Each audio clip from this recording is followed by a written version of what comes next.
ano trabalhando, em todo canto tá chegando.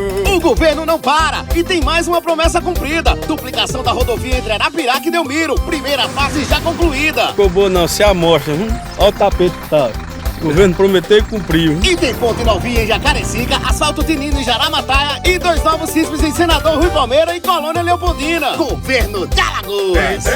Tem trabalho e coração. Olá pessoal, de volta com o Semicast. E aí, Ricardo, tudo bom? Como é que você tá?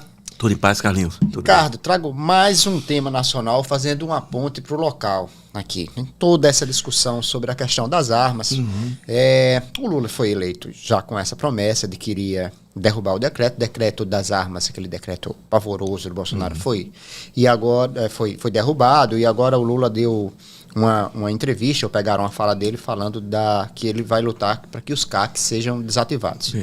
Ao mesmo tempo, Cada Minuto, hoje, no dia que a gente está gravando, traz uma matéria sobre os dados do Anuário da Violência, que ele mostra mostra o óbvio, né? 160% no aumento de venda de armas em Alagoas nos últimos 5 anos. Que só em 2022, 20 mil armas foram adquiridas em Alagoas. 20 mil armas. É altamente nocivo isso, né, Ricardo? São 20 mil armas a mais circulando no estado. Nas mãos de civis, basicamente, na mão do civil. Exatamente. Onde vamos parar e o que devemos fazer, né? O Flávio Dino até falou que vai vir um decreto para trocar a arma por dinheiro, a revenda e tudo mais. Mas por que a gente chegou nesse ponto, Ricardo? Um estado como o nosso, em Alagoas, adquirir 20 mil armas em um ano. Veja só, esses números assustam. Vamos lá, se eu pegar o anuário como um todo, só para lembrar, no Brasil hoje existem legalizadas mais de 3 milhões de armas nas mãos da população civil. 3 milhões é muita arma, gente. Para que serve arma? Eu me lembro que na época do plebiscito, do desarmamento, era até o Renan Calheiros, né, ministro da Justiça, ele fez um bom trabalho ali nesse aspecto, mas não teve sucesso, ou teve um sucesso relativo.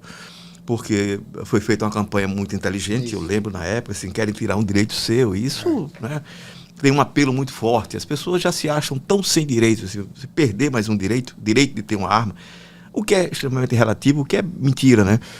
Ter uma arma é preciso ter dinheiro. Eu até brinco com essa história que o pessoal diz, é armar os homens de bem. Não, é armar os homens de bens.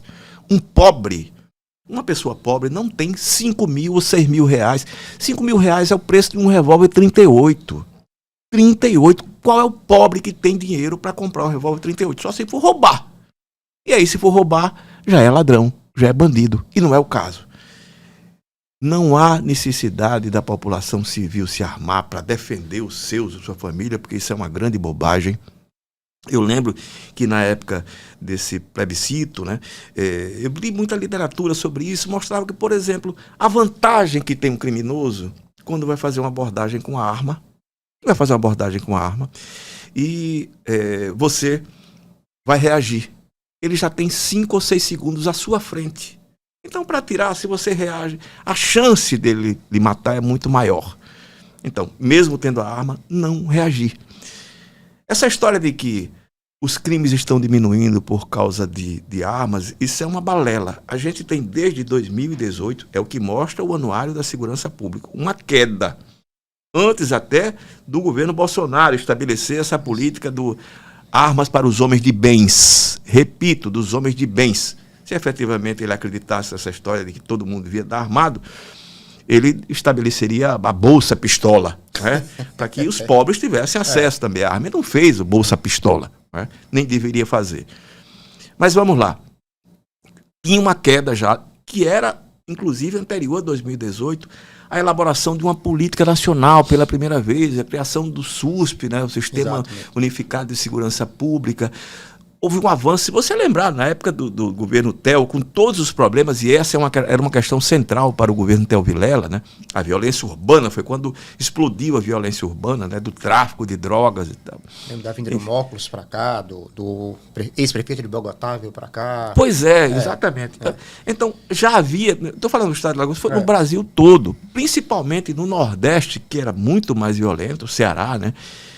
estados que, o Rio Grande do Norte, estabeleceram políticas que reduziram drasticamente os números de assassinatos no Brasil. As estatísticas gerais. Mas só para lembrar, independentemente dessa queda, e há uma queda, né? A menor queda que houve nesses anos todos foi exatamente no ano passado, de 2021 para 2022, porque essa estatística sempre é um ano, que foi divulgado esse ano foi do ano passado. Houve uma queda, mas assim, ainda assim, o Brasil é responsável por 20% dos homicídios do planeta. 20%, e as pessoas acham que isso é um grande avanço. Não, gente, é um número para a gente se envergonhar mais do que isso, para que a gente trate com muito cuidado. Essa redução que há, acho que é uma estatística que falta ainda. Quem é que está matando agora? É o criminoso comum? É o bandido comum? Ou o cidadão comum? Por que cresceu o número de feminicídios no Brasil? Não foi em função dessa facilidade de acesso às armas?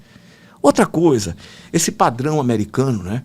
Todo mundo nos Estados Unidos tem mais arma do que gente. Tem mais armas do que gente. Numa venda, né? Lá e não, você tem. Enfim, você tem. Vai no supermercado, você compra uma coisa, você pode levar armas, munição de grosso calibre. Meu Deus. Mas assim, isso faz parte da cultura americana, o que é muito ruim. Eu acho mesmo. Independentemente de qualquer coisa, a gente sabe dos casos, né, de massacres em escolas, e isso assusta, né?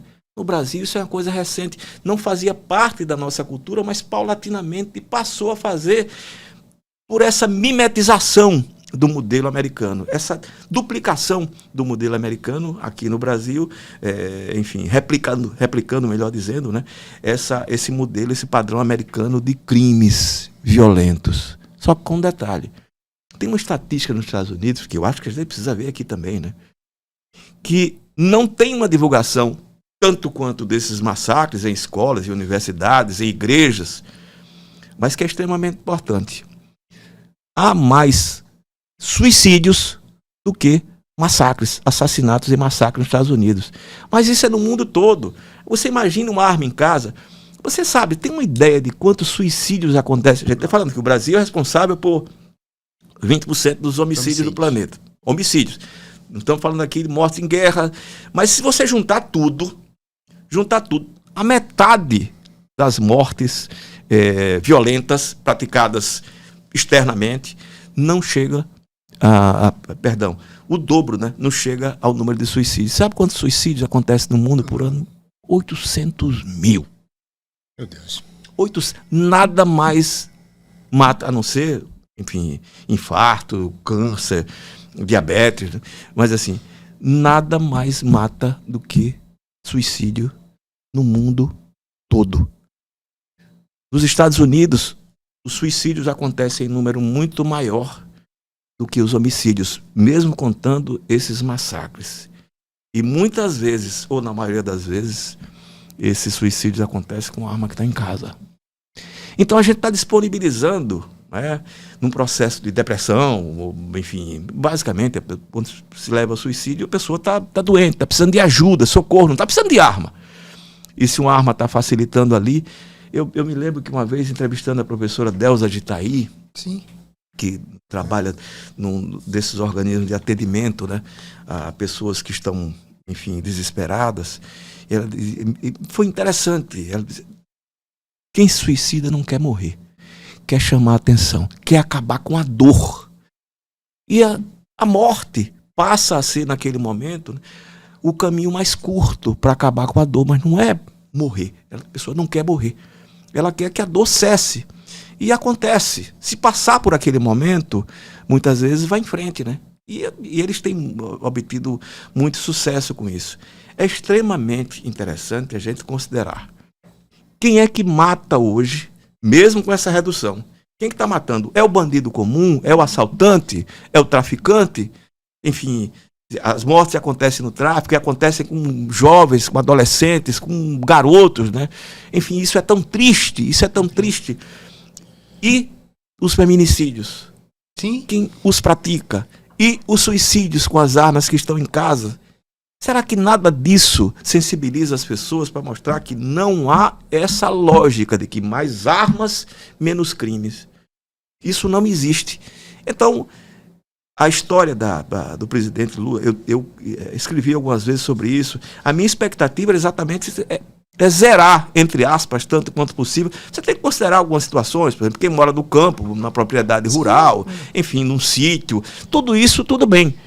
Mas o sujeito mora numa cidade. Eu vi isso, me lembro na Praça Centenário ali, 1h da tarde, 2 carros, um começa a discutir com o outro, o cara puxa a arma ali, o sujeito se corre, deixa o carro e abandona o carro. Uma arma dentro do carro. Para quê? O tempo todo. Pois é, o cara se acha, Freud explica, né? O cara acha que, de fato, é um homem, é macho, é valente, porque tem uma arma no carro. Lembra aquela história do Bezerra da Silva? Você com um revólver na mão é um bicho feroz? Não vou cantar o resto não, porque é uma música homofóbica, né? Exatamente isso. Mas assim, o cara é valentão ali, se acha de fato. A arma é poder. É essa tradição nossa do autoritarismo que faz com que as pessoas desejem tanto, né, ter uma arma. Veja qual a região dos Estados Unidos que anda mais armada. Não é Nova York, que é uma cidade cosmopolita, né? Texas, Arizona. Enfim, exatamente, o oeste, o norte dos Estados Unidos, ou o sul dos Estados Unidos, perdão. Quer dizer, ali é que está, porque, de fato, é essa tradição autoritária que faz com que as pessoas queiram tanto se armar. Acho que o governo Lula caminha corretamente nesse sentido, desarmar a população. Isso é fundamental. E pensemos sempre, uma arma em casa pode ser o pior inimigo que você pode ter. Seja para a sua própria família. Eu lembro, acho que já lhe contei isso, que é extremamente interessante. E nessa época que eu falei do plebiscito do desarmamento, eu fiz... Ia conversar, as pessoas me chamavam, fui para faculdades, fui para clubes de serviço. Eu me lembro que tinha um médico, tinha sido meu professor, uma pessoa de quem eu gostava, disse, não, eu sou contra o que você está dizendo, gosto de você, mas um amigo meu aqui semana passada, 3 bandidos entraram na casa dele, cada um com uma espingarda 12, renderam a família dele, e ele não tinha um revólver para matar os caras. Eu disse, doutor fulano, obrigado, mas você imagine se ele tivesse uma arma e sacasse essa arma. Ele podia ter trucidado a família dele, né? Ou seja, as pessoas acham que uma arma lhe garante, lhe blinda da morte. Não, gente. Pode ser o caminho para a sua morte. Se não a sua, mas das pessoas mais próximas. E sempre leve em conta o seguinte, a possibilidade de alguém em casa, num processo de depressão, qualquer pessoa, né, vendo uma arma, antecipe ali o fim de maneira trágica. E eu conheço casos assim. Também. Né? Infelizmente conheço. E, enfim, você vai se arrepender pro resto da vida carregar essa culpa. E você falou em 38, não é 38 só não, sabe? É mini metralhadoras, armas que disparam 100 tiros por minuto. 13 fuzis uma pessoa podia comprar na época do governo. Fuzis. 13 fuzis. O que é que você ia fazer com 13 fuzis? Milhares de munições você podia adquirir. Pra quê? E outra coisa, aí vamos lá. Se você for para a Assembleia Legislativa, eu acho que essa é uma discussão interessante, a bancada da bala que tem lá no Congresso Nacional tem na Assembleia Legislativa, tem uma bancada da bala imensa. O presidente da casa, ele é um caque, ele adora armas. O Marcelo Vitor, a gente sabe disso. Né? E é para fazer o bem. É para fazer o bem. Eu falo, não estou dizendo que ele vai matar as pessoas, não, mas, enfim, a chance de, em tendo a arma, matar é muito maior do que não tendo, como é o meu caso, para fazer o mal, né? É isso. Eu fiquei impactado com esse número de 20 mil armas. E a minha dica cultural, Ricardo, ela tem uma... 3 milhões no país, tá? 3 milhões é um absurdo. 3 milhões é um absurdo. Legalizadas. A minha dica cultural é sobre um jornalista que ele emergiu desse chamado mundo cão, desse mundo das armas, que é o Jacinto Silva. O nome do livro é O Homem do Sapato Branco. Isso da criminalidade comum, né? Do escudista, né? É uma coisa até um tanto quanto poética. Romântica, né? Entre aspas. Né? O livro é do Maurício Sticer, que é um jornalista, foi do UOL, da Globo, enfim, hoje está com um blog pessoal. E o livro relata o Jacinto Silva, que era um contador de histórias, um loroteiro, né? Como o Maurício Sticer mesmo fala. Ele veio, ator, né? É um ator, veio do rádio, tem até música lançada, uma música engraçada, O Charreteiro do Amor. E foi do rádio, depois ele participou de um programa célebre da televisão, que é o Aqui e Agora, né? Com outras figuras, assim, correlatas. Tinha o crime. Gil Gomes. E a história, o livro é muito interessante, é muito leve, um livro jogado, mas bem feito. E é bem interessante a vida dele. Tem até um capítulo que relata quando ele atirou no garçom que teve um caso com a esposa dele. É nesses moldes, essa dica que eu trago para o público. E você, Ricardo, qual a dica que você traz? Coincidentemente, a gente sempre define, né, os temas aqui quando a gente se encontra. Eu trouxe e falei disso, né? Tiros em Columbine, nos Estados Unidos. É um massacre que acontece, terrível, numa escola, do Michael Moore, né? Eu vi. Documentarista. Isso é muito interessante, mostrando essa cultura nos Estados Unidos, né? E como a Associação Nacional do Rifle, ela atua, é um lobby poderosíssimo, e não tenha dúvida nenhuma. Muita gente que está ali no Congresso Nacional foi financiado pela indústria de armas. Essa veemência na defesa, entre aspas, do direito do cidadão significa meu bolso, entre aspas, para receber dinheiro para financiar a campanha e até para enriquecer também, não é? Enfim, fazer propaganda de arma, essa pistola é boa. Tem uma deputada, né, que apareceu lá com uma um fuzil, branca, né? E um fuzil, gente. Enfim, recomendo muito. Preciso revê-lo, né? Faz tempo que eu... É sensacional. Michael Moore, Tiros em Columbine. Ele é fundamental. O Oscar de melhor documentário em 2003. E se você me permite, eu vou trazer outra dica aqui, que é esse disco da Paula Morelenbaum e João Donato. João Donato nos deixou recentemente. É um disco agradabilíssimo. João Donato era um grandíssimo compositor, fazia melodias agradabilíssimas. E aqui eu vou sugerir uma música, A Paz, que é uma parceria dele com o Gilberto Gil, belíssima, né? O Gil contando como essa música surgiu.